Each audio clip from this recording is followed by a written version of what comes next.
আজকের জমিনেও দেখা যায় সেই সকল ফেরাউনদের চরিত্র লালনকারী, ফেরাউনদের আদর্শ লালনকারী এমন কিছু এই জমিনের ভিতরে দেখা যায়। কেউ ফেরাউনের চরিত্র ধারণকারী কিছু মানুষ আছে, তারাও নিজেদের ক্ষমতার মসনদকে টিকায় রাখার জন্য, নিজেদের ক্ষমতাকে স্থায়িত্ব করার জন্য জনপদের মানুষদেরকে বিভিন্ন দলে দলে উপদলে বিভক্ত করে রাখে। কথা বলেন ঠিক কিনা? এই যে ফেরাউন তার গদিকে স্থায়িত্ব করার জন্য ওয়াজালা আহলাহা শিয়া, সে তার জনপদের লোকদেরকে বিভিন্ন দলে দলে বিভক্ত করে রাখতো। এবং কি সে তার জনপদের লোকদের ভিতরে একটা দল ছিল, যে দলটাকে সে একেবারে দুর্বল করে রাখতো। ইয়াস্তাদঈফু তাঈফাতাম মিনহু, তার জনপদের লোকদের ভিতরে একটা দল এমন ছিল যে দলটাকে বানি ইসরাইল দল, সে বানি ইসরাইল দলটাকে সে দুর্বল করে রাখতো। কারণ হলো সে একবার স্বপ্নে দেখেছিল, স্বপ্নে একবার সে দেখলো বাইতুল মুকদ্দাসের কাছ থেকে অগ্নিবায়ু এসে, তার বংশ হলো কিপ্তি বংশ, কিপ্তি বংশের সকল ঘর বাড়িগুলোকে জ্বালিয়ে ভস্ম করে দিচ্ছে। কিন্তু ফেরাউনের কোনো ঘর বাড়িগুলো কিন্তু বনি ইসরায়েলের কোনো ঘর বাড়ি জ্বলছে না। বনি ইসরায়েলের ঘর বাড়িগুলো সবগুলো ঠিক আছে, কিন্তু যে অগ্নিবায়ু এসে কিপ্তি বংশের সকল ঘর বাড়িগুলোকে জ্বালিয়ে ভস্ম করে দিচ্ছে। পরের দিন সে তার জামানার স্বপ্ন বিশারদদেরকে ডাকলো, স্বপ্ন বিশারদদেরকে ডেকে বলল, আমার এই স্বপ্নের ব্যাখ্যা করে দাও। স্বপ্ন বিশারদরা তখন বলল, বাচ্চা আপনার স্বপ্নের ব্যাখ্যা অনেক খারাপ। তখন সে বলল, আমার স্বপ্নের ব্যাখ্যা খারাপ হলেও বলো। তখন সে বলল, আপনার স্বপ্নের ব্যাখ্যা হলো অচিরেই বনি ইসরায়েলের ভিতরে এমন একটা নবজাতক সন্তানের ভূমিষ্ঠ হবে, যে সন্তানটা যৌবনে যাওয়ার পরে সেই সন্তানের মাধ্যমে আপনার গদি শেষ হয়ে যাবে, আপনার ক্ষমতা বিচ্যুত হয়ে যাবে। এই কারণে তখন ফেরাউন চিন্তা ভাবনা করে দেখলো এই যে বনি ইসরায়েলের ভিতরে যে সন্তান, নবগত সন্তান আসবে, সেই সন্তানের মাধ্যমে আমার ক্ষমতা শেষ হয়ে যাবে। তখন সে তার সৈন্যবাহিনীদেরকে নির্দেশ দিল, বনি ইসরায়েলের কোনো পুত্র সন্তানদেরকে আর জীবিত রাখা যাবে না, ইউযাব্বিহু আবনাআহুম। সে তখন ফেরাউন বনি ইসরায়েলের ভিতরে যে সকল সন্তানরা যদি পুত্র সন্তান হইতো তাদেরকে ধরে ধরে জবাই করে ফেলতো। আবার ওয়ায়াস্তাহি নিসাআহুম, কন্যা সন্তান হইলে তাদেরকে জীবিত রেখে দিত, জীবিত রেখে তাদেরকে দাসী বানিয়ে রাখতো। এই যে ফেরাউন, এই পৃথিবীর ভিতরে স্বৈর শাসক ফেরাউন এই পৃথিবীর ভিতরে শাসন করেছে, মুসলমানদেরকে মানুষদেরকে বিভিন্ন দলে দলে বিভক্ত করে রেখেছে। কারণ হলো ফেরাউন তার ক্ষমতাকে টিকায় রাখার জন্য পৃথিবীর ভিতরে মানুষদেরকে বিভিন্নভাবে বিভক্ত করে রাখতো।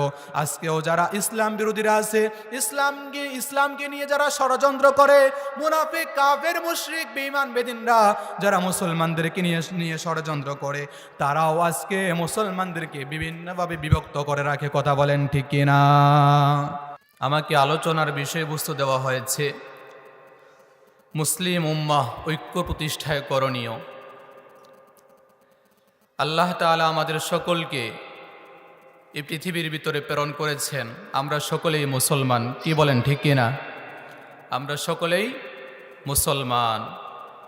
আল্লাহ রাব্বুল আলামিন এই পৃথিবীর ভিতরে বহু সৃষ্টি রয়েছে, সকল সৃষ্টির ভিতরে আল্লাহ রাব্বুল আলামিন মানব জাতিকে আশরাফুল মাখলুকাত হিসাবে তাদেরকে সম্মানিত করেছেন। আবার এই মানুষের ভিতরে যারা রবের উপরে ঈমান এনেছে, যারা রবকে প্রভু হিসাবে মানে এবং রবের গোলামি করে, রবের আদেশ নিষেধকে নিজের জীবনের জন্য অন্যতম মাধ্যম হিসাবে গ্রহণ করে নেয়, সে সকল মানুষ আবার আল্লাহ রাব্বুল আলামিনের কাছে আরও অধিক প্রিয় বান্দায় রূপান্তরিত হয়ে যায়। এই মানুষদের ভেতরে আল্লাহ রাব্বুল আলামিন আমাদেরকে মুসলমান হিসাবে বানিয়েছেন, মুসলমান হিসাবে পৃথিবীর ভিতরে প্রেরণ করেছেন। ঈমান নামক দৌলত আমাদেরকে দান করেছেন। একজন মানুষের জন্য, একজন মুমিনের জন্য সব থেকে বড় দৌলতের নাম হচ্ছে ঈমান। কথা বলেন ঠিক কিনা? একজন মুসলমান তার ঈমানের জন্য সব কিছুই করতে পারে। একজন মুসলমান তার ঈমানটা তার কাছে কত দামি, তার বাড়ি গাড়ি প্রভাব প্রতিপত্তি ক্ষমতাও যদি কোনো মানুষের না থাকে, তাহলেও একটা মানুষের কোনো সমস্যা হয় না। কারণ কোরআন কিংবা হাদিসের কোনো জায়গায় এমন কথা উল্লেখ নাই মানুষ মরে যাওয়ার পরে, কবরে যাওয়ার পরে তার ক্ষমতা, প্রভাব প্রতিপত্তি টাকা পয়সা ছিল কিনা এগুলোর জন্য প্রশ্ন করা হবে, এমন কোনো কথা কোরআনেও নাই, হাদিসেও নাই। কিন্তু কোনো মানুষ যদি আল্লাহ তাআলার উপরে ঈমান আনয়ন না করে, তাহলে সে মানুষটা যত বড়ই ক্ষমতাসীন হোক না কেন, কবরে যাওয়ার পরে তাকে সেই ঈমান সম্পর্কে প্রশ্ন করা হবে এবং সে ঈমান না থাকার কারণে জাহান্নামী হয়ে যাবে। কথা বলেন ঠিক কিনা? এই জন্য একজন ঈমানদারের কাছে ঈমানটা হচ্ছে সব থেকে বড় নিয়ামত, বড় দৌলত। একজন ঈমানদার তার ঈমানের জন্য সব কিছু করতে পারে, টাকা পয়সা প্রভাব প্রতিপত্তি ক্ষমতা ছাড়তে পারে। আমরা তো আমাদের পূর্বপুরুষদের ইতিহাস পড়লে আমরা দেখতে পাই, আমাদের পূর্বপুরুষরা যারা ঈমান আনয়ন করেছেন, ঈমান আনয়ন করার কারণে ঈমান বিরোধীরা তাদেরকে হুমকি দিয়েছে, হামকি দিয়েছে, ধমকি দিয়েছে। ঈমান আনার কারণে তাদেরকে বিভিন্নভাবে ভয় দেখিয়েছে, তাদেরকে ফাঁসির হুমকি দিয়েছে, তাদের মাথার উপরে করাত রেখে তাদেরকে বিভিন্ন ধমকি দিয়েছে। কিন্তু আমাদের পূর্বপুরুষরা ঈমান আনার কারণে, ঈমান বুকে ধারণ করার কারণে, ঈমানের পথে এতটা অবিচল ছিলেন, নিজের জীবন দিয়েছেন, রক্ত দিয়েছেন, রক্ত দিয়ে জীবন দিয়ে শাহাদাতের ঈদগাহে শামিল হয়েছেন, তবুও বেঈমানদের কাছে মাথা আনত করেন না। কথা বলেন ঠিক কিনা? কারণ একজন ঈমানদারের কাছে ঈমানের থেকে বড় দৌলত, ঈমানের থেকে বড় সম্পদ আর কিছুই হতে পারে না। কথা বলেন ঠিক কিনা? এই কারণে একজন ঈমানদার যখন কোনো ব্যক্তি ঈমান আনয়ন করে, ওই ব্যক্তি যখন ঈমানদার হয়ে যায়, ঠিক একইভাবে তার মতো আরও একজন ব্যক্তি যখন ঈমান আনয়ন করে, তখন উভয়জন একই পতাকার ছায়াতলে থাকার কারণে, ঈমান আনয়ন করার কারণে তাদের ভিতরে ভ্রাতৃত্বের সম্পর্ক হয়ে যায়। বলেন তো ঈমানদারদের সম্পর্ক কিসের সম্পর্ক? ভ্রাতৃত্বের সম্পর্ক, ভাইয়ের সম্পর্ক। আমি বাংলাদেশে ঈমান আনয়ন করেছি, আমার আরেক ভাই যদি আফ্রিকার জঙ্গলে ঈমান আনয়ন করে, তাহলে সে আমার ঈমানি ভাই। আর একজন ঈমানি ভাই রক্তর সম্পর্কের চাইতেও একজন ঈমানি ভাইয়ের সম্পর্ক আরো দৃঢ় এবং মজবুত। কথা বলেন ঠিক কিনা? আমরা সকলেই মুসলমান, তাম দুনিয়ার সকল মুসলমানরা হলো ভাই ভাই। এই কথাটা আমি বলি নাই, এই কথাটা আল্লাহ রাব্বুল আলামিন কোরআনে কারিমের ভিতরে বললেন, ইন্নামাল মুমিনুনা ইখওয়া। তাম দুনিয়ার সকল মুসলমানেরা হলো ভাই ভাই। আবার নবীজি সাল্লাল্লাহু আলাইহি ওয়াসাল্লাম হাদিসের ভিতরে বললেন, আল মুসলিমুনা আখুল মুসলিম। মুসলমান মুসলমান হলো ভাই ভাই। আমি ঈমান আনয়ন করার কারণে যেই ছায়া তলে এসেছি, আমার মতো আরেক ভাই যখন কালিমার এই সুচিতল ছায়া তলে আসবে, আরেকজন ভাই যখন লা ইলাহা ইল্লাল্লাহর স্লোগান দিবে, নিজের অন্তরের ভিতরে যখন আল্লাহর উপরে ঈমান আনয়ন করবে এবং শেষ নবীকে নবী হিসাবে গ্রহণ করবে, ওই ব্যক্তিটা পৃথিবীর যে কোনো প্রান্তে থাকুক না কেন, ঈমানের ছায়া তলে আসার কারণে সে ব্যক্তিটা আমার ঈমানি ভাই হয়ে যায়। কথা বলেন ঠিক কিনা? একজন ঈমানদার, আজকে আমরা মুসলমান সারা পৃথিবীর ভিতরে একটা সময়ে তো মুসলমানেরা পুরা পৃথিবীটাকে শাসন করেছিল, নেতৃত্ব দিয়েছিল। কিন্তু আজকে মুসলমান নির্যাতিত, নিষ্পেষিত, অধিকার বঞ্চিত হয়েছে। এর পিছনে একটাই কারণ এবং প্রথম এবং কি প্রধান কারণ হলো, আজকের পৃথিবীর মুসলমানেরা দলে দলে বিভক্ত হয়ে গিয়েছে। কথা বলেন ঠিক কিনা? একটা সময় তো এই পৃথিবীর ভিতরে মুসলমানরা নেতৃত্ব দিয়েছে, সারা পৃথিবীর নেতৃত্ব দিয়েছে কারা? মুসলমানেরা। পুরা পৃথিবী শাসন করেছে মুসলমান। অথচ সেই মুসলমান আজকে অধিকার বঞ্চিত, সেই মুসলমান আজকে লাঞ্ছিত, সেই মুসলমান আজকে নির্যাতিত, জুলুমের শিকার। এর একটাই কারণ, সেটা হচ্ছে আজকে মুসলমান দলে দলে বিভক্ত হয়ে গিয়েছে। আজকে যদি পৃথিবীর সকল মুসলমান ঐক্যবদ্ধ থাকতো, একই পতাকার ছায়াতলে থাকতো, তাহলে সারা পৃথিবীর সমস্ত কুফফার কাফেররা মুসলমানদের উপরে জুলুম করা তো দূরে থাক, মুসলমানদের উপরে চোখ গরম করে কথা বলার দুঃসাহসও দেখাতে পারতো না। কথা বলেন ঠিক কিনা? এই কারণে আজকে পৃথিবীর মুসলমানরা নির্যাতিত, নিষ্পেষিত হওয়ার পিছনে একটাই কারণ হলো মুসলমানরা আজকে দলে দলে বিভক্ত হয়ে গিয়েছে। এই যে মুসলমানদের আমি পয়েন্ট ভিত্তিক কিছু আলোচনা করব। প্রথম নাম্বার কারণ হলো মুসলমানরা আজকে ঐক্যবদ্ধ থাকে না। ঐক্যবদ্ধ থাকার কারণে, ঐক্যবদ্ধ না থাকার কারণে আজকে মুসলমানেরা নির্যাতিত হচ্ছে। ঐক্যবদ্ধ কেন থাকে না? এক নম্বর কারণ হলো ঐক্যবদ্ধ থাকতে হবে, কারণ ঐক্যবদ্ধ থাকার জন্য আমাদেরকে আদেশ করেছেন যিনি, গলার আওয়াজ বড় করে বলেন তিনি কে? আল্লাহ রাব্বুল আলামিন আমাদেরকে ঐক্যবদ্ধ থাকার, একই পতাকার ছায়াতলে থাকার জন্য, একই বন্ধনে আবদ্ধ হয়ে থাকার জন্য, একই হয়ে ভাই ভাই হয়ে থাকার জন্য আমাদেরকে নির্দেশ করেছেন আমাদের মহান রব আল্লাহ। আল্লাহ রাব্বুল আলামিন কোরআনে কারীমের 3 নম্বর সূরা, সূরা আলে ইমরানের 103 নম্বর আয়াতের ভিতরে আল্লাহ রাব্বুল আলামিন আমাদেরকে বললেন, ওয়াতাসিমু বিহাবলিল্লাহি জামিআ ওয়ালা তাতাফাররাকু। আল্লাহ রাব্বুল আলামিন বললেন, ওয়াতাসিমু বিহাবলিল্লাহি জামিআ, তোমরা হে দুনিয়ার মুসলমানেরা তোমরা সকলে ঐক্যবদ্ধ থাকো। ঐক্যবদ্ধ থেকে তোমরা আল্লাহর রুজুকে আঁকড়ে ধরো। ওয়ালা তাতাফাররাকু, তোমরা বিচ্ছিন্ন হয়ে যেও না, মতবিরোধী লিপ্ত হয়ে যেও না, আলাদা আলাদা হয়ে যেও না। আবার আল্লাহ রাব্বুল আলামিন কোরআনে কারীমের 3 নম্বর সূরা, সূরা আলে ইমরানের 105 নম্বর আয়াতে বললেন, ওয়ালা তাকুনু কাল্লাযীনা তাফাররাকু ওয়াখতালাফু মিন বা'দি মা জাআহুমুল বায়িনাত ইন্নামা আমরুহুম ইলাল্লাহ সুম্মা ইউনাব্বিউহুম ওয়া উলাইকা লাহুম আযাবুন আযীম। আল্লাহ রাব্বুল আলামিন বললেন, ওয়ালা তাকুনু কাল্লাযীনা তাফাররাকু ওয়াখতালাফু মিন বা'দি মা জাআহুমুল বায়িনাত। দুনিয়ার মুমিনেরা, মুসলমানেরা, তোমরা ওই সকল লোকদের মতো হয়ে যেও না যারা পৃথিবীতে যাওয়ার পরে তারা মতবিরোধী লিপ্ত হয়ে গিয়েছে, যারা পৃথিবীতে যাওয়ার পরে সংকীর্ণতার ভিতরে পড়ে গিয়েছে, যারা মতবিরোধ করেছে, যারা তাফরিক হয়ে গিয়েছে, পরস্পর আলাদা হয়ে গিয়েছে। অর্থাৎ সে সকল ইহুদি খ্রিস্টানদের মতো তোমরা হয়ে যেও না, কারণ এই পৃথিবীতে ইহুদি খ্রিস্টানরা পৃথিবীতে আসার পরে তাদেরকে একতাবদ্ধ থাকার জন্য নির্দেশ করেছেন আল্লাহ, কিন্তু তারা একতাবদ্ধ থাকে নাই, তারা আলাদা আলাদা হয়ে গিয়েছে, তারা সকলে বিচ্ছিন্ন হয়ে গিয়েছে। এই জন্য আল্লাহ রাব্বুল আলামিন আমাদেরকে তাদের সবক দিয়ে বললেন, তোমরা তাদের মতো হয়ে যেও না, ইহুদি খ্রিস্টানদের মতো তোমরা হয়েও না। তোমরা আলাদা আলাদা না হয়ে তোমরা সকলে একই পতাকা তলে থেকে সকলে ভ্রাতৃত্বের বন্ধনে আবদ্ধ হয়ে তোমরা সকলে ভাই ভাই হয়ে একতাবদ্ধ হয়ে থাকো।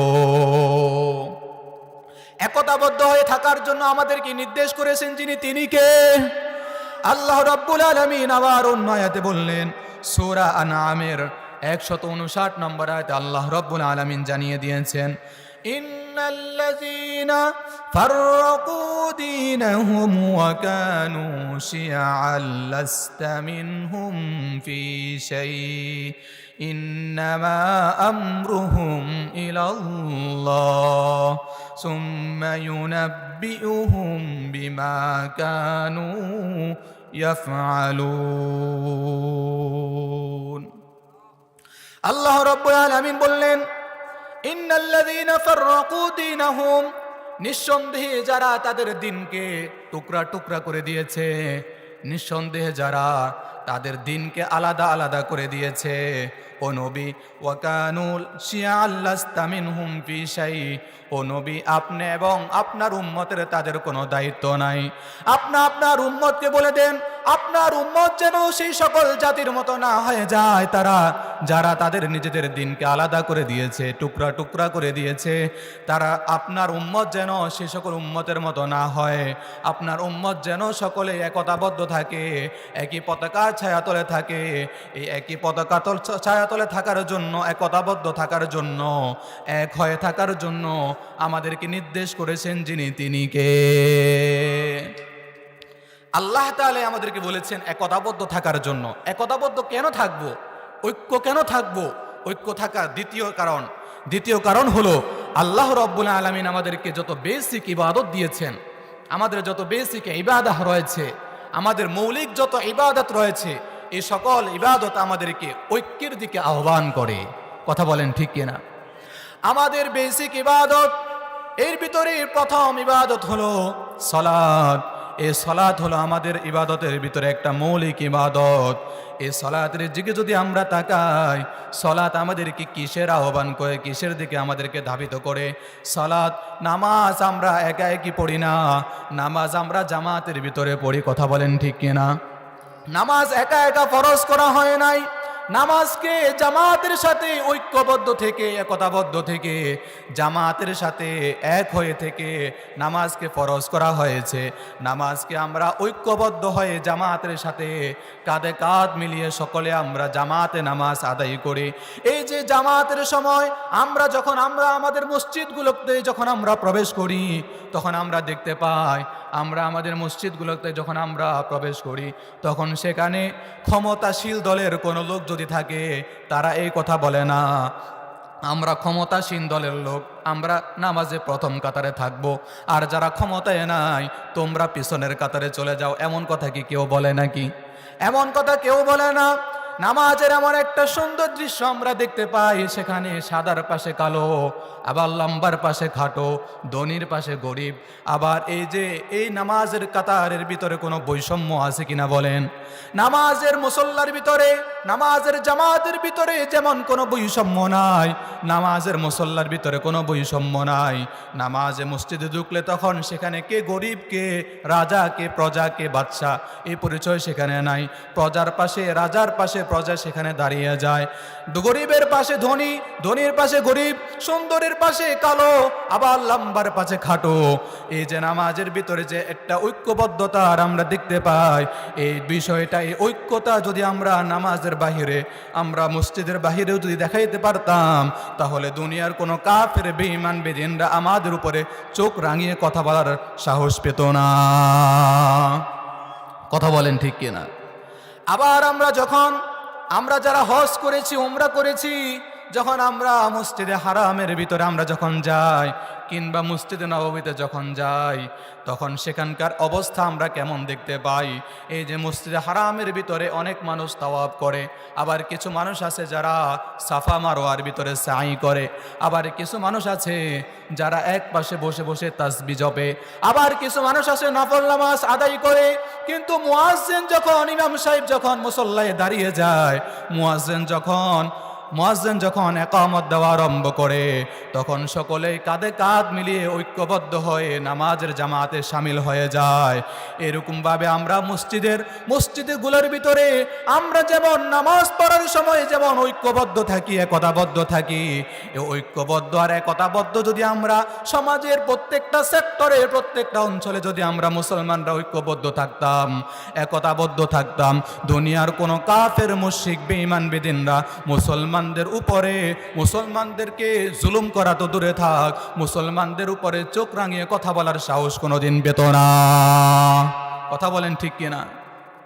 আজকে যদি আমরা মসজিদের ভিতরে যে ঐক্যের নজির দেখা যায়, এই মসজিদের ভিতরের ঐক্যের নজিরটা যদি আমরা বাহিরেও দেখাইতে পারতাম, তাহলে কোনো কাফের, মুশরিক, বেঈমান, বেদিনরা আমাদের উপরে আঘাত করতে পারতো না, ফিলিস্তিনি মুসলমানদেরকে পিষে ফেলার সাহস কোনোদিন করতে পারতো না। কথা বলেন ঠিক কিনা?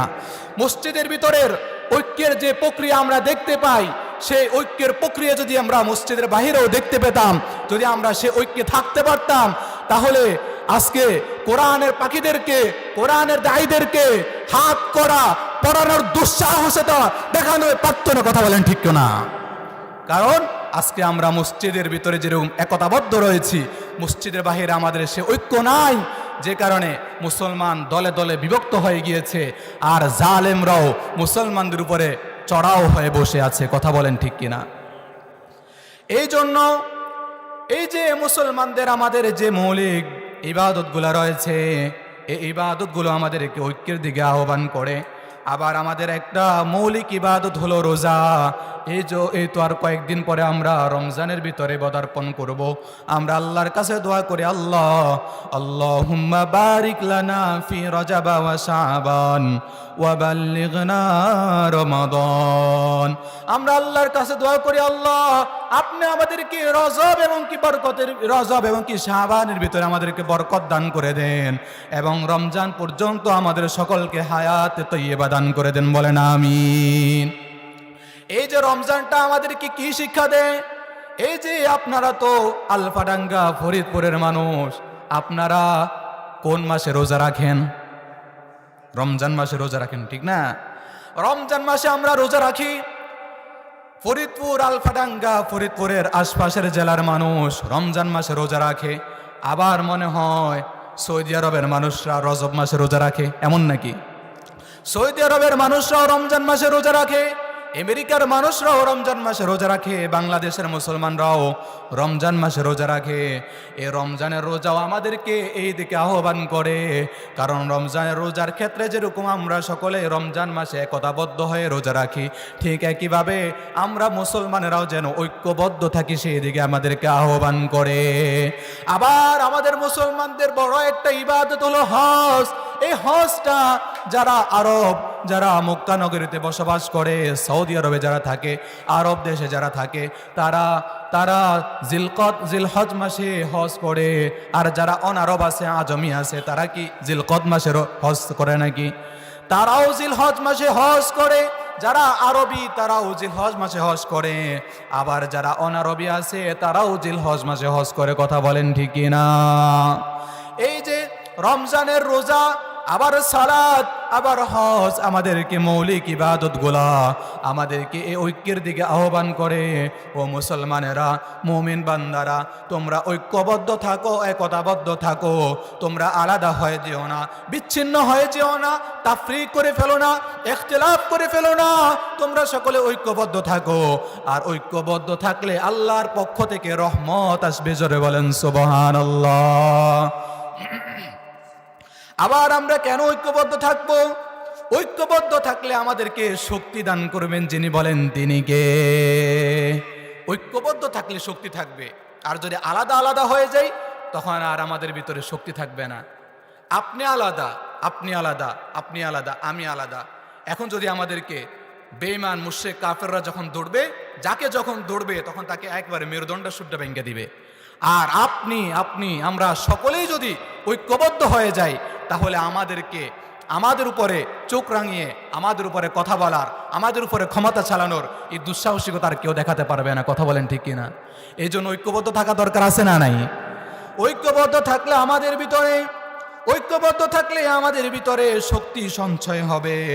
আবার ঐক্যবদ্ধ থাকলে আমরা পৃথিবীর ভিতরে মাথা উঁচু করে বাঁচতে পারবো। ঐক্যবদ্ধ যদি আমরা না থাকি, তাহলে আমরা মাথা উঁচু করে বাঁচতে পারবো না। আল্লাহ রাব্বুল আলামিন, আল্লাহ নবী, বিশ্ব নবী রাহমাতুল লিল আলামিন বুখারীর হাদিসের ভিতরে বললেন, আল মুমিনু লিল মুমিনি কাল বুনিয়ান। একজন মুমিন আরেকজন মুমিনের জন্য হলো বুনিয়ান, একটা প্রাচীরের মতো। কিসের মতো ভাই? একজন মুমিন আরেকজন মুমিনের জন্য কিসের মতো? একটা প্রাচীরের মতো, একটা দেয়ালের মতো। ইয়াসুদ্দু বাদুহু বাদা, যার কিছু অংশ অপর অংশকে শক্ত করে আঁকড়ে ধরে।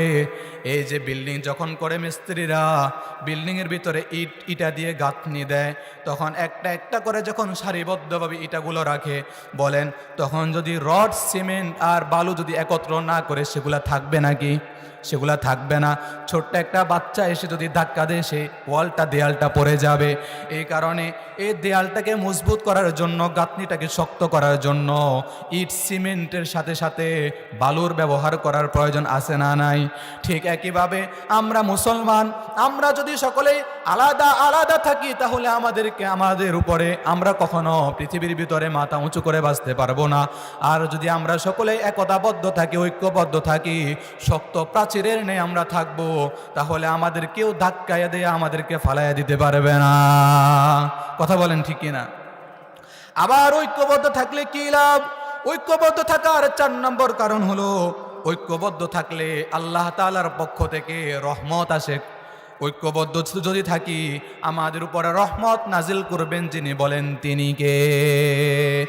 আল্লাহ রাব্বুল আলামিন কোরআনে কারীমের ভিতরে বললেন, ফাআম্মাল্লাযীনা আমানু বিল্লাহি ওয়াতাসামু বিহি ফাসায়ুদখিলুহুম ফি রাহমাতিম মিনহু ওয়া ফাদলিন ওয়া ইয়াহদিহিম ইলাইহি সিরাতাম মুস্তাকিমা। আল্লাহ রাব্বুল আলামিন বললেন, ফাআম্মাল্লাযীনা আমানু বিল্লাহ, যারা আল্লাহ রাব্বুল আলামিনের প্রতি ঈমান আনয়ন করে, ওয়াতাসামু বিহি, এবং যারা ঐক্যবদ্ধ থাকে, একতাবদ্ধ থাকে, ফাসায়ুদখিলুহুম ফি রাহমাতিম মিনহু ওয়া ফাদলিন ওয়া ইয়াহদিহিম ইলাইহি সিরাতাম মুস্তাকিমা। আল্লাহ রাব্বুল আলামিন ওই সকল বান্দা যারা ঈমান আনয়ন করে এবং কি সৎ কাজ করে এবং নিজেরা ঐক্যবদ্ধ থাকে, আল্লাহ রাব্বুল আলামিন নিজ দয়া এবং কি অনুগ্রহের ভিতরে তাদেরকে দাখিল করে নেয়। ওয়া ইয়াহদিহিম ইলাইহি সিরাতাম মুস্তাকিমা, আর আল্লাহ রাব্বুল আলামিন তাদেরকে সরল সঠিক পথ, হেদায়েতের পথ, জান্নাতের পথ তাদেরকে দেখায়া দেয়। তাহলে জান্নাতের পথ কারা?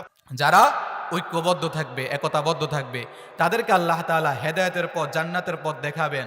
আর যারা ঐক্যবদ্ধ থাকবে না, আলাদা আলাদা থাকবে, তারা জান্নাতের পথ পাবে? সরল সঠিক পথ পাবে? সিরাতে মুস্তাকিম তারা পাবে? তারা পাবে না। এই জন্য সিরাতে মুস্তাকিম পাওয়ার জন্য কি করতে হবে? আমাদেরকে একতাবদ্ধ থাকতে হবে। ঐক্যবদ্ধ থাকবো কেন? এর 5 নাম্বার কারণ হলো, ঐক্যবদ্ধ থাকলে দিন কায়েমের পথ সহজ হয়ে যাবে। ঐক্যবদ্ধ থাকলে কি হবে? দিন কায়েমের পথ সহজ হয়ে যাবে। আমরা সকলে চাই কিনা আল্লাহর জমিনে আল্লাহর দিন কায়েম হোক? এটা চাই। আমরা সকলেই তো চাই আল্লাহর জমিনে আল্লাহর দিন কায়েম হোক, এটা আমাদের সকলেরই স্লোগান। কিন্তু আমাদের পথ ভিন্ন, পথ আলাদা থাকতে পারে, কিন্তু আমাদের মৌলিক বিষয়ের ক্ষেত্রে আমরা সকলে ঐক্যবদ্ধ থাকতে পারি কি পারি না? সকলে আলাদা আলাদা, অমুকে অমুক সাইনবোর্ড, এ অমুক দলের, সে অমুক দলের। কেউ বলে আমি আহলে হাদিস, কেউ বলে আমি আহলে কোরআন, কেউ বলে আমি সুন্নি, কেউ আবার বলে আমি গরম সুন্নি, আবার কেউ বলে আমি ঠান্ডা সুন্নি। এমন মানুষ আছে না নাই? বলেন। এই যে এরকম করে আলাদা আলাদা করার জন্য কে আপনাকে বলেছে? আলাদা আলাদা হওয়ার জন্য তো আপনাকে কেউ হতে বলে নাই। আল্লাহ তাআলা তো বলেছেন আমাদেরকে ঐক্যবদ্ধ থাকার জন্য। আল্লাহর জমিনে আল্লাহর দিন কায়েম করা, এটা আমাদের জন্য কর্তব্য। কারণ জমিনটা হলো কার? জমিন আল্লাহর। এই জমিনে আইন কি আপনার আমার বাপ দাদার চলবে নাকি? জমিনটা আল্লাহর। এই জমিনের ভিতরে আইন এবং কি হুকুম চলবে একজনের। জোরে বলেন তিনি কে? আল্লাহ তাআলা কোরআনের ভিতরে বলেছেন, আলা লাহুল খালকু ওয়াল আমর। আল্লাহ রাব্বুল আলামিন বললেন, সৃষ্টি যার, আইনও চলবে তার। সৃষ্টি যার, আইন চলবে কার? তার। এখানে আমার আপনার ক্ষমতা, আমার আপনার আইন দিয়ে পৃথিবীর ভিতরে যদি আমার আপনার আইন দিয়ে চালাই, এই পৃথিবীর ভিতরে জীবনে কোনোদিন শান্তি আনয়ন করা যাবে না। এই যে চলতেছে না, বিভিন্ন অনেকজনের আইন দিয়ে দেশ পরিচালনা হচ্ছে না। চুরি বন্ধ করা যাচ্ছে, ডাকাতি বন্ধ করা যাচ্ছে, দুর্নীতি বন্ধ করা যাচ্ছে। এগুলা কোনোদিন বন্ধ করা যাবে না যতদিন না পর্যন্ত দেশের ভিতরে কোরআনের আইন যতদিন না পর্যন্ত বাস্তবায়ন না হবে। আল্লাহর জমিনে আল্লাহর আইন যতদিন পর্যন্ত প্রতিষ্ঠা না হবে, ততদিন পর্যন্ত এই জমিন থেকে দুর্নীতি বন্ধ করা যাবে না, চুরি বন্ধ করা যাবে না, ডাকাতি বন্ধ করা যাবে না, রাহাজারি বন্ধ করা যাবে না। যেই দিন আল্লাহর জমিনে আল্লাহর আইন প্রতিষ্ঠা হবে, সেই দিন থেকে চুরি, ডাকাতি, জেনা, বদমাইশি বন্ধ হয়ে যাবে। কথা বলেন ঠিক কিনা? এই জন্য আল্লাহর জমিনে আল্লাহর আইন প্রতিষ্ঠা করতে হবে। আল্লাহ রাব্বুল আলামিন, এই যে আল্লাহর জমিনে আল্লাহর আইন প্রতিষ্ঠা করা, এটা আমার আপনার কথা নয়। আবার আমাদেরকে এই সবক দিয়েছেন আল্লাহ রাব্বুল আলামিন। আল্লাহর জমিনে আল্লাহর আইন প্রতিষ্ঠা করার নির্দেশ দিয়েছেন আল্লাহ রাব্বুল আলামিন। দলিল কি? আল্লাহ রাব্বুল আলামিন কোরআনে কারীমের ভিতরে বলেছেন, শারআ লাকুম মিনাদ-দীনি মা ওয়াসসা বিহি নূহা والذي أوحينا إليك وما وصينا به إبراهيم وموسى وعيسى أن أقيموا الدين ولا تتفرقوا فيه আল্লাহ রাব্বুল আলামিন বললেন শারআ আলাইকুম মিনাদ-দীনি মা ওয়াসসা বিহি নূহা। হে দুনিয়ার মুমিন বান্দারা, মুসলমানেরা, দুনিয়ার বান্দারা, শোনো শোনো, আল্লাহ রাব্বুল আলামিন সেই দিনকে তোমাদের উপরে শরীয়তবদ্ধ করে দিয়েছে যেই দিন আল্লাহ তাআলা নূহ আলাইহিস সালামকে দান করেছে। ওই দিনকে আল্লাহ রাব্বুল আলামিন তোমাদেরকে বিধিবদ্ধ করে দিয়েছে। ওয়াল্লাযী আওহাইনা ইলাইকা, হে নবী আপনার উপরে সেই দিনকে আমি প্রেরণ করেছি যেই দিন আমি ইব্রাহিম আলাইহিস সালামকে দিয়েছি, যেই দিন আমি মূসা আলাইহিস সালামকে দিয়েছি, যেই দিন আমি ঈসা আলাইহিস সালামকে দিয়েছি। সকল নবী ও পয়গম্বরদেরকে আমি এই দিন দিয়ে পৃথিবীর ভিতরে প্রেরণ করেছি। বলেন তো সকল নবীরা এই পৃথিবীর ভিতরে এসে এক কালিমার দাওয়াত দিয়েছে? কথা বলেন ঠিক কিনা? সকলেই লা ইলাহা ইল্লাল্লাহর দাওয়াত দিয়েছে। সকলেই জমিনের ভিতরে এসে আল্লাহর জমিনে আল্লাহর দ্বীন কায়েম করার চেষ্টা করেছেন, কাজ করে গেছেন। আল্লাহর নবীকেও সেই দিন দিয়ে প্রেরণ করেছেন পৃথিবীর ভিতরে, আন আকিমুদ্দিন। তারা সকলেই পৃথিবীর ভিতরে এই জমিনের ভিতরে এসে তারা আল্লাহর দ্বীন এই পৃথিবীর ভিতরে কায়েম করেছে। নামাজ কায়েম করা যেমন ফরজ, আল্লাহর জমিনে আল্লাহর দ্বীন কায়েম করাও তেমন ফরজ। কথা বলেন ঠিক কিনা? নামাজ কায়েম করা যেমন ফরজ, আল্লাহর জমিনে আল্লাহর দ্বীন কায়েম করতে হবেও ফরজ। কারণ আল্লাহ রাব্বুল আলামিন কোরআনে কারিমের ভিতরে বলেছেন আকিমুস সালাহ, তোমরা নামাজকে প্রতিষ্ঠা করো, নামাজকে কায়েম করো। আবার আল্লাহ রাব্বুল আলামিন বলেছেন আকিমুদ্দিন, তোমরা দ্বীনকে কায়েম করো, দ্বীনকে প্রতিষ্ঠা করো। নামাজ সালাতকে আল্লাহ রাব্বুল আলামিন আকিমু শব্দ দিয়ে এনেছেন, আবার আল্লাহ রাব্বুল আলামিন দিনকেও আকিমু শব্দ দিয়ে এনেছেন।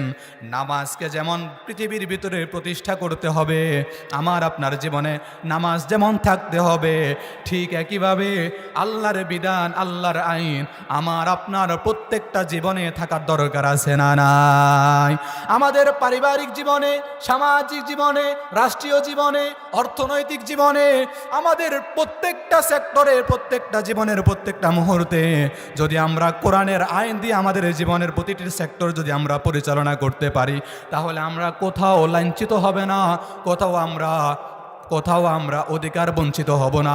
আর যদি আমরা আল্লাহর আইনকে বাদ দিয়ে, কোরআনের আইনকে বাদ দিয়ে মানব রচিত আইন দিয়ে যদি আমরা দেশ পরিচালনা করি, মানব রচিত আইন দিয়ে যদি আমরা শিক্ষাঙ্গন পরিচালনা করি, মানব রচিত আইন দিয়ে যদি আমরা আইনাঙ্গন পরিচালনা করি, সে আইন দিয়ে কখনো আইনাঙ্গনে শান্তি আসবে না, সে আইন দিয়ে কখনো রাষ্ট্রে শান্তি আসবে না, সে আইন দিয়ে কখনো চুরি বন্ধ করা যাবে না, সে আইন দিয়ে কখনো ডাকাতি বন্ধ করা যাবে না, সেই আইন দিয়ে কখনো মানুষের হক নষ্ট করা বন্ধ করা যাবে না, সেই আইন দিয়ে মানুষ দেশের টাকা চুরি করে বিদেশে পাচার করে সেটা কোনোদিন বন্ধ করা যাবে না।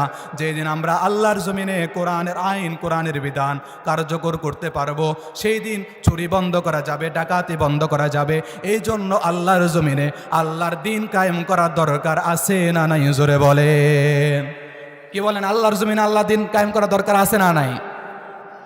আল্লাহর জমিনে যদি আমরা আল্লাহর দ্বীন কায়েম করি, তাহলে আমাদের দ্বীন কায়েম করা ঐক্যবদ্ধ থাকলে আমাদের আমরা দ্বীন কায়েমের ক্ষেত্রে আমরা সহজতর হতে পারবো, দ্বীন কায়েম আমরা সহজেই করতে পারবো। এই কারণে ঐক্যবদ্ধ থাকতে হবে। দ্বিতীয় পয়েন্ট নিয়ে আমি আলোচনা করব, মুসলমানরা যে আজকে অনৈক্য, মুসলমানদের ভিতরে যে আজকে ইনফিরাক হয়ে গিয়েছে, মুসলমান আজকে দলে দলে ভাগ হয়ে গিয়েছে। কেন আজকে মুসলমান দলে দলে ভাগ হয়ে গেল? এর কারণগুলো আমি উদ্ঘাটন করব। মুসলমান আজকে অনৈক্যের কারণ হলো, এক নাম্বার কারণ হলো আজকে মুসলমানেরা কোরআন সুন্নাহর সৌন্দর্য ভালো করে বুঝতে পারে না। মুসলমান আজকে যে দলে দলে বিভক্ত হয়ে গিয়েছে, আলাদা আলাদা হয়ে গিয়েছে, এর কারণ হচ্ছে মুসলমান ভালোভাবে কোরআন সুন্নাহকে বুঝতে পারে নাই। কোরআন সুন্নাহর সৌন্দর্য যদি ভালোভাবে উপলব্ধি করতে পারতো, ভালোভাবে বুঝতে পারতো, তাহলে কখনো মুসলমান আলাদা হতো না। কারণ আল্লাহ রাব্বুল আলামিন কোরআনে কারিমের ভিতরে সকলকে ঐক্যবদ্ধ থাকতে বলেছেন। আল্লাহ তাআলা মুসলমানদেরকে আলাদা হতে বলেন নাই। আল্লাহ রাব্বুল আলামিন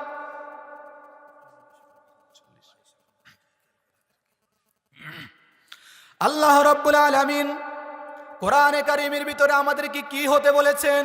আজকে তো আমরা আমাদেরকে অমুক তমুক বলে দাবি করি। আমি বলি আমি আহলে কোরআন, আবার আরেকজনে বলে আমি আহলে হাদিস, আবার আরেকজনে বলে আমি সুন্নি, আরেকজনে বলে আমি কওমি, আরেকজনে বলে আমি আলিয়া। কে আপনাকে বলেছে সুন্নি হইতে? কে আপনাকে বলেছে অমুক তমুক হইতে? কে আপনাকে আহলে হাদিস হইতে বলেছে? কে আপনাকে আহলে কোরআন হইতে বলেছে? দুঃখ লাগে আমরা আমাদের নিজেদের পরিচয় মুসলমান দিতে পারি না। কথা বলেন ঠিক কিনা?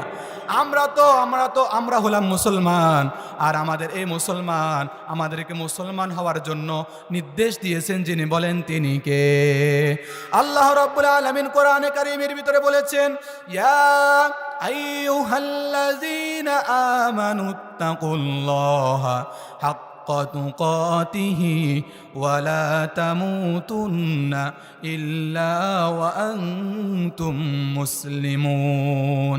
আল্লাহ রাব্বুল আলামিন বললেন, ইয়া আইয়ুহাল্লাযীনা আমানুত্তাকুল্লাহা হাক্কা তুকাতিহি, হে ঈমানদারগণ, তোমরা আল্লাহ তাআলাকে যথাযথ ভয় করো, ভয় করার মতো তোমরা আল্লাহকে ভয় করো।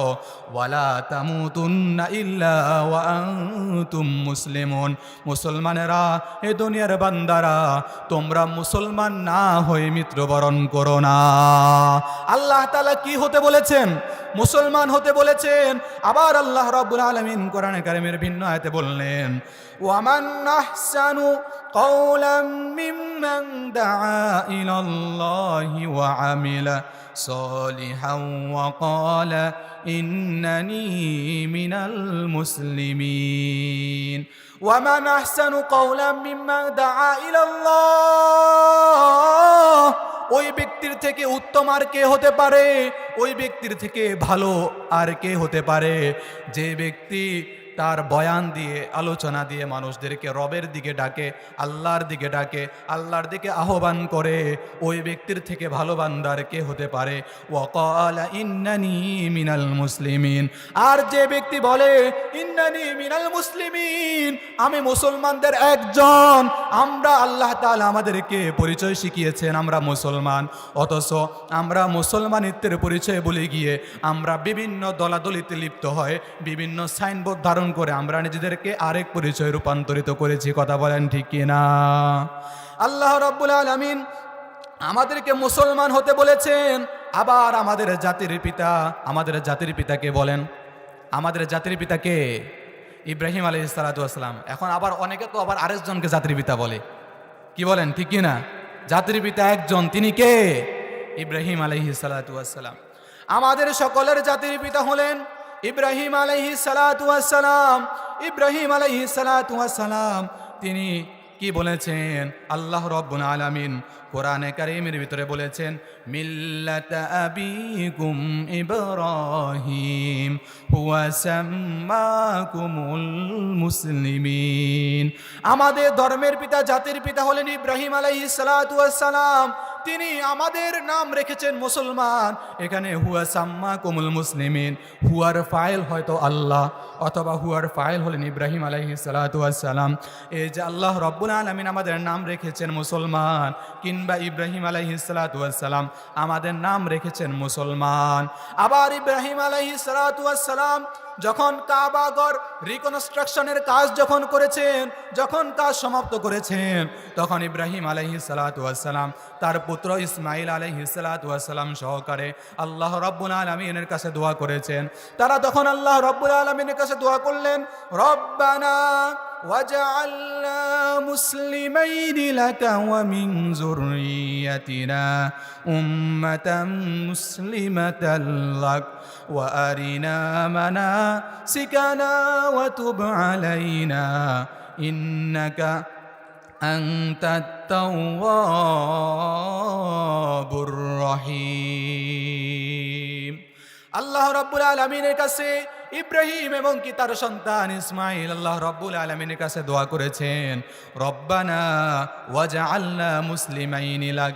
ওগো রাব্বুল আলামিন, আপনি আমাদের বাপ বেটাকে মুসলমান বানায়া দেন। এবং কি আমাদের উম্মতকে আপনি মুসলমান হিসেবে পরিগণিত করেন। আমাদের জন্য আমাদের জাতির পিতা দোয়া করেছেন যেন আমরা মুসলমান হই, অথচ আমরা সেই পিতার সন্তান হয়ে আজকে দুনিয়াতে জাতির পিতা ইব্রাহিম আলাইহিস সালাতু ওয়াস সালামের সেই সন্তানগুলো আজকে দলাদলিতে লিপ্ত হয়ে গিয়েছে, আলাদা আলাদা হয়ে গিয়েছে, বিভিন্ন সাইনবোর্ড ধারণ করে তারা ইনফেরাক হয়ে গিয়েছে।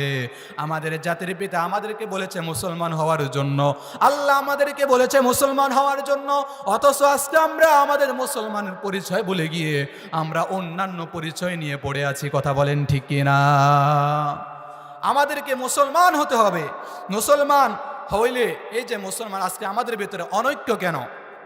অনৈক্যের দ্বিতীয় নাম্বার কারণ ইজামের উপরে প্রতিষ্ঠা থাকা, ইজামের উপরে প্রতিষ্ঠিত থাকা। আমি যা বুঝছি এটাই ঠিক, বাদ বাকি সব বেঠিক। এরকম মানুষ আছে না নাই? বলেন। সব দলের লোকেরা মনে করে আমি সঠিক, বাদ বাকি যা আছে সব বেঠিক। এই যে ইজামের উপরে থাকা, নিজে যা বুঝছে সেটাই ঠিক আর বাকি সব বেঠিক।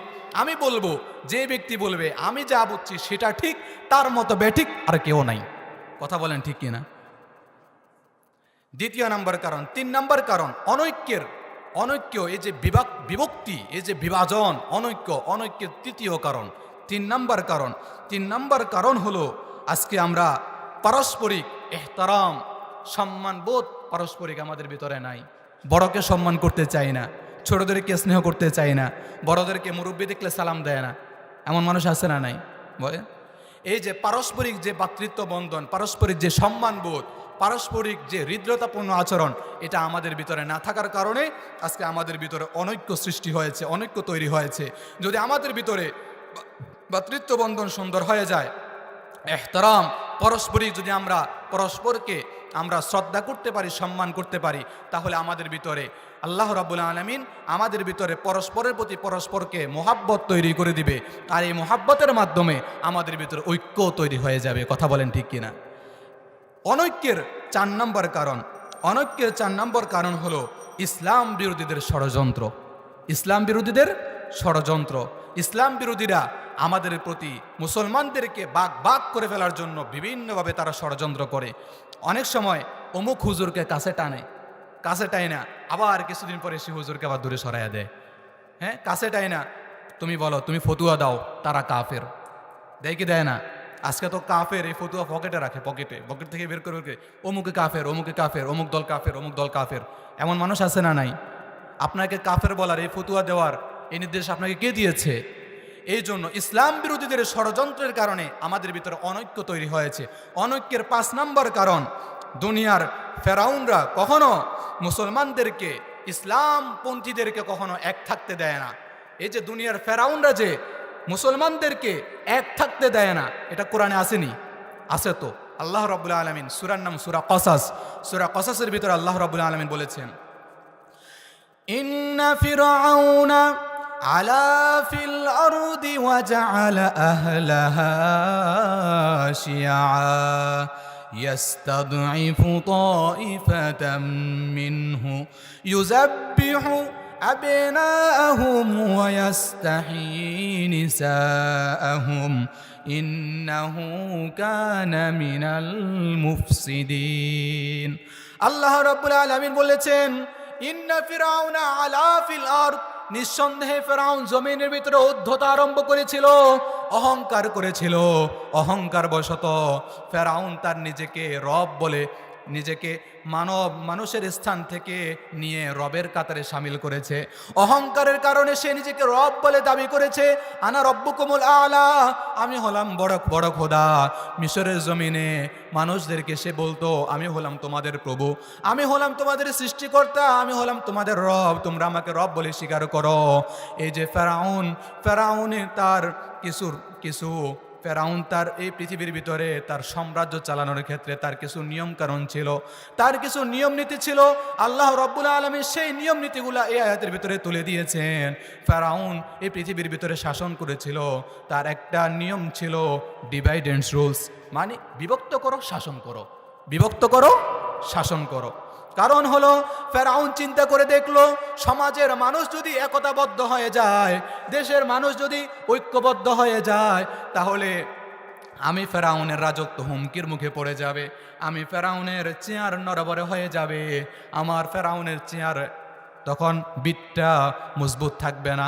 এই কারণে ফেরাউন চিন্তা ভাবনা করে দেখলো, সমাজের মানুষ যদি ঐক্যবদ্ধ হয়ে যায়, সমাজের মানুষ যদি, দেশের মানুষ যদি একতাবদ্ধ হয়ে যায়, আমার ফেরাউনের রাজত্ব হুমকির মুখে পড়ে যাবে, আমার রাজত্ব স্থায়ী হবে না। এই কারণে ফেরাউন চিন্তা ভাবনা করে তার জনপদের লোকদেরকে বিভিন্ন দলে দলে বিভক্ত করে রাখতো। আজকের জমিনেও দেখা যায় সেই সকল ফেরাউনদের চরিত্র লালনকারী, ফেরাউনদের আদর্শ লালনকারী এমন কিছু এই জমিনের ভিতরে দেখা যায়। কেউ ফেরাউনের চরিত্র ধারণকারী কিছু মানুষ আছে, তারাও নিজেদের ক্ষমতার মসনদকে টিকায় রাখার জন্য, নিজেদের ক্ষমতাকে স্থায়িত্ব করার জন্য জনপদের মানুষদেরকে বিভিন্ন দলে দলে উপদলে বিভক্ত করে রাখে। কথা বলেন ঠিক কিনা? এই যে ফেরাউন তার গদিকে স্থায়িত্ব করার জন্য ওয়াজালা আহলাহা শিয়া, সে তার জনপদের লোকদেরকে বিভিন্ন দলে দলে বিভক্ত করে রাখতো। এবং কি সে তার জনপদের লোকদের ভিতরে একটা দল ছিল, যে দলটাকে সে একেবারে দুর্বল করে রাখতো। ইয়াস্তাদঈফু তাঈফাতাম মিনহু, তার জনপদের লোকদের ভিতরে একটা দল এমন ছিল, যে দলটাকে বানি ইসরাইল দল, সে বানি ইসরাইল দলটাকে সে দুর্বল করে রাখতো। কারণ হলো সে একবার স্বপ্নে দেখেছিল, স্বপ্নে একবার সে দেখলো বাইতুল মুকদ্দাসের কাছ থেকে অগ্নিবায়ু এসে, তার বংশ হলো কিপ্তি বংশ, কিপ্তি বংশের সকল ঘর বাড়িগুলোকে জ্বালিয়ে বর্ষ করে দিচ্ছে। কিন্তু ফেরাউনের কোনো ঘর বাড়িগুলো জ্বালা, কিন্তু বনি ইসরায়েলের কোনো ঘর বাড়ি জ্বলছে না। বনি ইসরায়েলের ঘর বাড়িগুলো সবগুলো ঠিক আছে, কিন্তু যে অগ্নিবায়ু এসে কিপ্তি বংশের সকল ঘর বাড়িগুলোকে জ্বালিয়ে বর্ষ করে দিচ্ছে। পরের দিন সে তার জামানার স্বপ্ন বিশারদদেরকে ডাকলো, স্বপ্ন বিশারদদেরকে ডেকে বলল, আমার এই স্বপ্নের ব্যাখ্যা করে দাও। স্বপ্ন বিশারদরা তখন বলল, বাচ্চা আপনার স্বপ্নের ব্যাখ্যা অনেক খারাপ। তখন সে বলল, আমার স্বপ্নের ব্যাখ্যা খারাপ হলেও বলো। তখন সে বলল, আপনার স্বপ্নের ব্যাখ্যা হলো অচিরেই বনি ইসরায়েলের ভিতরে এমন একটা নবজাতক সন্তানের ভূমিষ্ঠ হবে, যে সন্তানটা যৌবনে যাওয়ার পরে সেই সন্তানের মাধ্যমে আপনার গদি শেষ হয়ে যাবে, আপনার ক্ষমতা বিচ্যুত হয়ে যাবে। এই কারণে তখন ফেরাউন চিন্তা ভাবনা করে দেখলো, এই যে বনি ইসরায়েলের ভিতরে যে সন্তান, নবগত সন্তান আসবে, সেই সন্তানের মাধ্যমে আমার ক্ষমতা শেষ হয়ে যাবে। তখন সে তার সৈন্যবাহিনীদেরকে নির্দেশ দিল, বনি ইসরায়েলের কোনো পুত্র সন্তানদেরকে আর জীবিত রাখা যাবে না, ইউজাব্বিহু আবনাআহুম। সে তখন ফেরাউন বনি ইসরায়েলের ভিতরে যে সকল সন্তানরা যদি পুত্র সন্তান হইতো, তাদেরকে ধরে ধরে জবাই করে ফেলতো। আবার ওয়ায়াস্তাহি নিসাআহুম, কন্যা সন্তান হইলে তাদেরকে জীবিত রেখে দিত, জীবিত রেখে তাদেরকে দাসী বানিয়ে রাখতো। এই যে ফেরাউন, এই পৃথিবীর ভিতরে স্বৈর শাসক ফেরাউন, এই পৃথিবীর ভিতরে শাসন করেছে, মুসলমানদেরকে, মানুষদেরকে বিভিন্ন দলে দলে বিভক্ত করে রেখেছে। কারণ হলো ফেরাউন তার ক্ষমতাকে টিকায় রাখার জন্য পৃথিবীর ভিতরে মানুষদেরকে বিভিন্নভাবে বিভক্ত করে রাখতো। আজকেও যারা ইসলাম বিরোধীরা আছে, ইসলামকে নিয়ে যারা ষড়যন্ত্র করে, মুনাফিক, কাফের, মুশরিক, বেঈমান, বেদিনরা যারা মুসলমানদেরকে নিয়ে ষড়যন্ত্র করে, তারাও আজকে মুসলমানদেরকে বিভিন্নভাবে বিভক্ত করে রাখে। কথা বলেন ঠিক কিনা? এই বিভক্ত থাকার কারণে আজকে আমাদের ভিতর অনৈক্য তৈরি হয়েছে। সর্বশেষ আমি আমার যে পয়েন্ট ভিত্তিক আলোচনা করছি, এই যে অনৈক্য যদি আমরা থাকি, যদি বিভক্ত থাকি, আলাদা আলাদা থাকি, তাহলে এটার পরিণতি কি হবে, এ কথা বলে আমি আমার বয়ান শেষ করছি। অনৈক্য যদি আমরা থাকি, তাহলে অনৈক্যর পরিণতি কি হবে? অনৈক্য যদি আমরা থাকি, তাহলে মুসলমানরা দিন দিন দুর্বল হতে থাকবে। মুসলমানরা কি হতে থাকবে? দিন দিন দুর্বল হয়ে যাবে। আর যদি আমরা অনৈক্য থাকি, এইভাবে যদি আমরা ফাটল হয়ে যদি আমরা থাকি, আলাদা আলাদা থাকি, যার যার মতো থাকি, তাহলে বিদেশি দস্যুরা এসে আমাদের দেশের সকল সম্পদ লুট করে নিয়ে যাবে। যদি আমরা অনৈক্য থাকি, তাহলে আমাদের উপরে জুলুম বেড়ে যাবে, আমরা আমাদের ঐতিহ্যকে হারিয়ে ফেলবো। এই যে ভারতের ভিতরে 850 বছর পর্যন্ত এই ভারত উপমহাদেশ শাসন করেছে মুসলমানেরা, অথচ ভারতের ভিতরে আপনি যেখানেই যাবেন, ভারতের যত ঐতিহ্য, এই যে বাবরি মসজিদ আজকে ভেঙে দিয়েছে, সেখানে রাম মন্দির করেছে, সেটা মুসলমানদের ঐতিহ্য ছিল। আজকে যদি আমরা মুসলমানরা ঐক্যবদ্ধ থাকতাম, তাহলে আমাদের বাবরি মসজিদ কখনো ভেঙে ফেলার এই দুঃসাহসিকতা কোনোদিন দেখাতে পারতো না। আজকে আমরা আলাদা হয়ে যাওয়ার কারণে আমাদের বাবরি মসজিদকে ভেঙে তারা সেখানে রাম মন্দির নির্মাণ করেছে। এইভাবে আমরা আমাদের সকল ঐতিহ্যকে হারিয়ে ফেলবো। আজকে সারা পৃথিবীর ভিতরে কাফের মুশরিকরা কিন্তু বেশি না। আজকে আমরা পৃথিবীর ভিতরে মুসলমানদের সংখ্যা হলো 200 কোটি, অথচ ইহুদি খ্রিস্টানদের সংখ্যা হলো, ইহুদিদের সংখ্যা হলো মাত্র 90 লাখ, 1 কোটিও না। ইহুদিদের সংখ্যা কত? 90 লাখ, 1 কোটিও না। অথচ মুসলমানদের সংখ্যা হচ্ছে 200 কোটি। 200 কোটি আমরা মুসলমান থাকার পরেও আজকে আমরা নির্যাতিত, নিষ্পেষিত, জুলুমের শিকার। এর একটাই কারণ, সেটা হচ্ছে আমরা আজকে দলে দলে বিভক্ত হয়ে গিয়েছি। আজকে যদি আমরা ঐক্যবদ্ধ থাকতে পারতাম তাহলে আমরা কখনো জুলুমের শিকার হতাম না। ইহুদি খ্রিস্টানরা আমাদের উপরে মাস্তানি করার, দুঃসাহসী করার কোনোদিন দেখাতে পারতো না। আজকে এই যে ইহুদিরা আমাদের উপরে ফিলিস্তিনি ভাইদেরকে যেভাবে তারা নির্যাতন করছে, এই যে ফিলিস্তিন, এটা তো আমাদের সম্পদ। শাম, এই ব্যাপারে তো আল্লাহ রাসূল সাল্লাল্লাহু আলাইহি ওয়াসাল্লাম হাদিসও আছে। এই শামের ব্যাপারে আল্লাহ রাব্বুল আলামিন এই যে সর্বশেষ ঘটনা বলে আমি শেষ করে দিচ্ছি, মুসা আলাইহিস সালাতু ওয়াস সালামের ঘটনা। আল্লাহর নবী মুসা আলাইহিস সালাতু ওয়াস সালাম তিনি যখন কালিমার দাওয়াত দিয়েছেন, তিনি যখন ইসলামের দাওয়াত দিয়েছেন, এরপরে ওই যে ফেরাউন যখন তার উপরে নির্যাতন করেছে, ফেরাউন যখন তার উপরে নির্যাতন করলো, তখন বনি ইসরাইলকে নিয়ে মুসা আলাইহিস সালাতু ওয়াস সালাম বনি ইসরাইলকে নিয়ে তখন তিনি চলে যাওয়া আরম্ভ করলেন। চলতে চলতে তিনি লোহিত সাগরের নিকটে চলে গেলেন। এরপরে তিনি আল্লাহ রাব্বুল আলামিন তাদের জন্য রাস্তা খুলে দিয়েছেন। রাস্তা দিয়ে তিনি সাগর পার হয়ে চলে গিয়েছেন। এদিকে ফেরাউনকে আল্লাহ রাব্বুল আলামিন নদীর ভিতরে চুবিয়ে ডুবিয়ে শেষ করে দিয়েছেন। যখনই ফেরাউন তার উম্মতকে নিয়ে, বনি ইসরায়েলকে নিয়ে যখন সাগর পাড়ি দিলেন, তখন তিনি কোথায় থাকবেন, কোথায় যাবেন, তখন তিনি চিন্তিত হয়েছেন। আল্লাহ রাব্বুল আলামিন তখন পথ দেখিয়ে দিয়েছেন, ও আমার পয়গম্বর মুসা, আপনার কোনো ভয় নাই, টেনশন নাই, চিন্তা করবেন না। আপনি আপনার উম্মতকে নিয়ে ওই যে আমালিকা সম্প্রদায় বসবাস করে বাইতুল মুকাদ্দাস, সেই বাইতুল মুকাদ্দাস পবিত্র ভূমির ভিতরে আপনি চলে যান। এই কথাটা আল্লাহ রাব্বুল আলামিন কোরআনের ভিতরে বললেন। আল্লাহ রাব্বুল আলামিন বললেন, ইয়া কওমি দুখুলুল আরদাল মুকাদ্দাসাতাল্লাতী কাতাবাল্লাহু লাকুম ওয়ালা তারতাদ্দু আলা আদবারিকুম ফাতানকালিবু খাসিরিন। আল্লাহ রাব্বুল আলামিন বললেন, ইয়া কওমি দুখুলুল আরদাল মুকাদ্দাসা, পবিত্র ভূমি, ওই পবিত্র ভূমির ভিতরে আপনি আপনার উম্মতকে নিয়ে প্রবেশ করেন। এই যে বনি ইসরাইলের ভিতরে 12টা গোত্র ছিল, তখন এই কথা যখন বলল, তখন 12 গোত্রের ভিতরে 10 গোত্র তারা নবী মুসা আলাইহিস সালাতু ওয়াস সালামের সাথে বিদ্রোহ করলো। তারা বলল, সেখানে তো আমালিকা সম্প্রদায় সেই জামানার সবথেকে সৈন্যবল, জনবল, সম্পদশালী, ক্ষমতার সকল দিক দিয়ে সেই দলটা ছিল প্রভাব প্রতিপত্তিশালী। এই জন্য তখন তারা বলল, আমরা তো একেবারে অনাহারি, আমরা অমুক জায়গা থেকে পালিয়ে এসেছি, আমরা মিশর থেকে পালিয়ে এসেছি, আমাদের পেটে ঠিকমতো খাবারও নাই, আমরা একেবারে দুর্বল হয়ে আছি, আমাদের তেমন সৈন্য নাই, তেমন জনবলও নাই, অর্থও নাই, আমাদের কিছুই নাই। এই যে আমালিকা সম্প্রদায়, তারা তো বর্তমান জামানার সব থেকে বড় ক্ষমতাশীল দল, আমরা তাদের সাথে কিভাবে যুদ্ধ করব, সেখানে আমরা কেমন করে যাব, আমরা যদি সেখানে যাই তারা আমাদেরকে হত্যা করে ফেলবে, মেরে ফেলবে। আল্লাহ রাব্বুল আলামিন কোরআনে কারীমের ভিতরে বললেন, বান্দারে তোমরা সেখানে চলে যাও, আর সেখানে গেলে আমি আল্লাহ রাব্বুল আলামিন তোমাদের ভাগ্যে বিজয় লিখে দেব। কিন্তু তারপরেও তারা সেখানে গেল না। আবার তাদের ভিতরে 2টা গোত্র ছিল। এক গোত্রের নেতা ছিলেন ইউশা বিন নুন, আবার আরেক গোত্রের নেতার নাম ছিল, তাফসিরে এসেছে কেলাব। তারা 2 জন তখন তারা আল্লাহ রাব্বুল আলামিনের এই কথার উপর একত্বতা পোষণ করে, তারা বললেন, ক্বালা রাজুলানি মিনাল্লাযীনা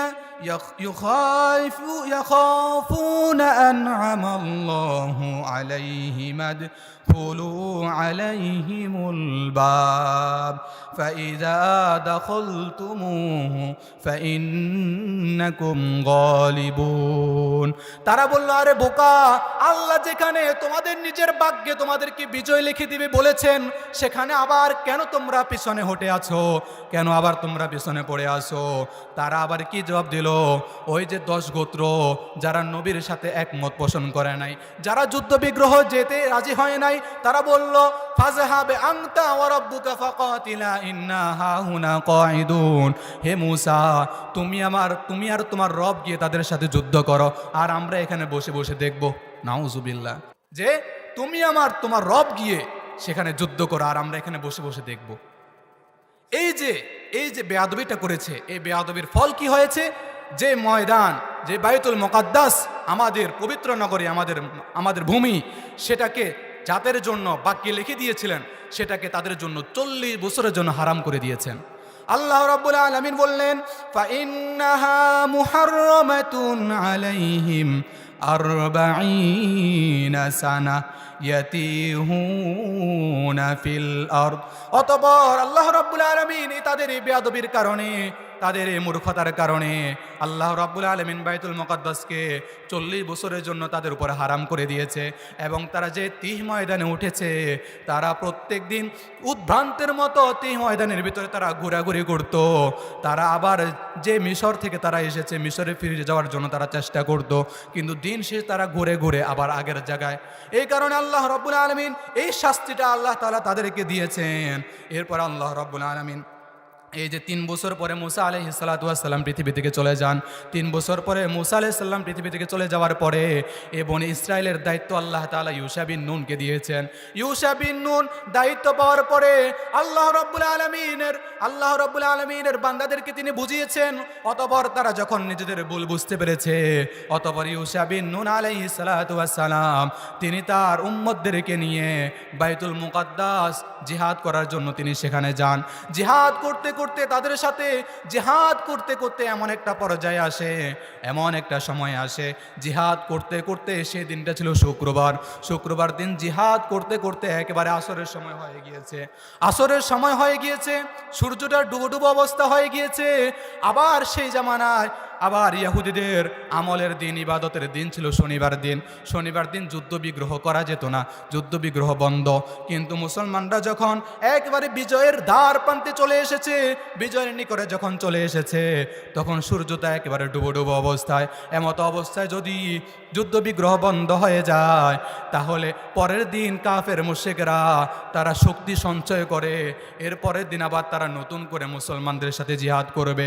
এই জন্য তখন ইউশা বিন নুন আলাইহিস সালাতু ওয়াস সালাম তিনি আকাশের দিকে তাকালেন, আকাশের দিকে তাকিয়ে সূর্যের দিকে তিনি তাকিয়েছেন, সূর্যের দিকে তিনি তাকিয়ে বললেন ইন্নাকি মা'মুরাতুন ওয়া আনা মা'মুর। হে সূর্য, তুমিও আল্লাহর গোলাম, তুমিও আল্লাহর আদিষ্ট, আমিও আল্লাহর আদিষ্ট। আকাশের দিকে তাকিয়েছে, আল্লাহুম্মা হবিস আলাইহা, ও আল্লাহ, আল্লাহুম্মা হবিস আলাইনা। আল্লাহ, আপনি আমাদের জন্য কিছু সময়ের জন্য সূর্যটাকে আপনি বন্ধ করে দেন, সূর্যটাকে আপন গতিবেগ থেকে আপনি আটকিয়ে রাখেন। যদি আপনি সূর্যটাকে কিছু সময়ের জন্য আটকিয়ে রাখেন, তাহলে আমরা অতি সহজে এই কাফেরদের সাথে আমরা যুদ্ধ করে বিজয় অর্জন করে বাইতুল মুকাদ্দাসকে আমরা গ্রহণ করতে পারবো, বাইতুল মুকাদ্দাসকে আমরা চিনে নিতে পারবো কাফের মুশরিকদের কাছ থেকে। এরপরে এই প্রথম পৃথিবীর ইতিহাসে আল্লাহ রাব্বুল আলামিন ইউশা বিন নুন আলাইহিস সালাতু ওয়াস সালাম মুজাহিদ যখন আল্লাহর কাছে দোয়া করেছে, আল্লাহ তাআলা তার দোয়া কবুল করে দিয়ে সূর্যকে ততক্ষণ পর্যন্ত বন্ধ করে দিয়েছে, আটকে দিয়েছে, যতক্ষণ না পর্যন্ত ওই জামানার ইউশা বিন নুন আলাইহিস সালাতু ওয়াস সালাম মুজাহিদরা, বনি ইসরাইলরা কাফের মুশরিক বেঈমান বেদিনদের সাথে যুদ্ধ করে যতক্ষণ না পর্যন্ত বিজয় হয়েছে, ততক্ষণ পর্যন্ত আল্লাহ রাব্বুল আলামিন সূর্যকে তার আপন গতিবেগে আটকিয়ে রেখেছে। তাহলে কি বুঝতে পারলেন? মুসলমানরা কখনো সৈন্যবলের কারণে, শক্তি বলের কারণে, জনবলের কারণে, ক্ষমতার কারণে, অর্থের কারণে কখনো বিজয় অর্জন করে না। মুসলমানরা ইমানি শক্তি দিয়ে বিজয় অর্জন করে। আজকেও যদি আমরা ঐক্যবদ্ধ থাকতে পারি, একতাবদ্ধ থাকতে পারি, এক হয়ে থাকতে পারি, তাহলে আমাদের ভিতরে শক্তি অর্জন হবে। আমরা সাম্রাজ্যশীল জাতি হিসাবে নিজেদেরকে আমরা প্রতিষ্ঠিত করতে পারবো। আল্লাহ সুবহানাহু ওয়া তাআলা আমাদের সকলকে ঐক্য থেকে ঐক্য হয়ে আমরা যেন সকলের ভেদাভেদ ভুলে গিয়ে আমরা সকল আমরা দলাদলি হানাহানি আমরা ভুলে গিয়ে আমরা সকলে যেন ঐক্য থাকতে পারি, সে তৌফিক আল্লাহ আমাদের সকলকে দান করেন। বলেন আমিন। ওয়া আখিরু দাওয়ানা আনিল হামদুলিল্লাহি রাব্বিল আলামিন। আসসালামু আলাইকুম ওয়া রাহমাতুল্লাহি ওয়া বারাকাতুহু।